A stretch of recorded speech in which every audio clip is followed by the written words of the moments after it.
Hi friends, easy മാത്സിലേക്ക് എല്ലാവർക്കും സ്വാഗതം. വൃത്തങ്ങൾ എന്ന ചാപ്റ്ററിൽ നിന്ന് കഴിഞ്ഞ വർഷം ചോദിച്ചിട്ടുള്ള ഒരു ചോദ്യമാണ്.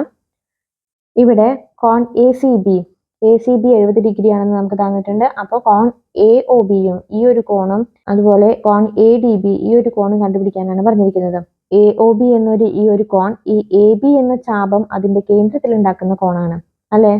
ഈ എ ബി എന്ന ചാപം അതിന്റെ മറുചാപത്തിൽ ഉണ്ടാക്കുന്ന, അതായത് ഈ ഒരു എ സി ബി എന്ന ഈ ചാപത്തിൽ ഉണ്ടാക്കുന്ന കോണാണ് ഈ 70 ഡിഗ്രി എന്ന് പറയുന്നത്. അതായത് എ ബി എന്ന ചാപത്തിന്റെ മറുചാപത്തിലെ കോൺ 70 ഡിഗ്രിയാണ്. അപ്പൊ അതിന്റെ കേന്ദ്ര കോൺ എത്രയായിരിക്കും?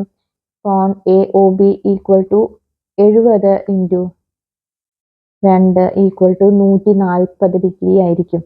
അതായത് എ ബി എന്ന ചാപം അതിന്റെ മറുചാപത്തിൽ ഉണ്ടാക്കുന്ന കോൺ 70 ഡിഗ്രിയാണ്. അപ്പോൾ ആ ചാപം എ ബി എന്ന ചാപം അതിന്റെ കേന്ദ്രത്തിൽ ഉണ്ടാക്കുന്ന കോണ് മറുചാപത്തിൽ ഉണ്ടാക്കുന്ന കോണിന്റെ ഇരട്ടിയായിരിക്കും, 70 ഡിഗ്രിയുടെ ഇരട്ടിയായിരിക്കും, അതായത് 140 ഡിഗ്രി ആയിരിക്കും.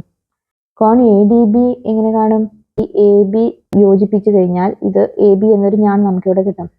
ആ ഞാന് ഈ വൃത്തത്തെ 2 ഭാഗങ്ങളാക്കുന്നു. അപ്പോൾ ഒരേ വൃത്തഖണ്ഡത്തിലെ കോണുകൾ തുല്യമായിരിക്കും എന്ന് നമ്മൾ പഠിച്ചിട്ടുണ്ട്. ഈ A C B equal to 70 degree ആണെന്ന് നമുക്കറിയാം. അപ്പോൾ എ ഡി ബി എന്ന ഈ കോണും 70 ഡിഗ്രി ആയിരിക്കും. അതായത് ഒരേ വൃത്തഖണ്ഡത്തിലെ കോണുകൾ തുല്യമാണ്. അതായത് കോൺ A D B equal to 70 degree. Clear ആയല്ലോ?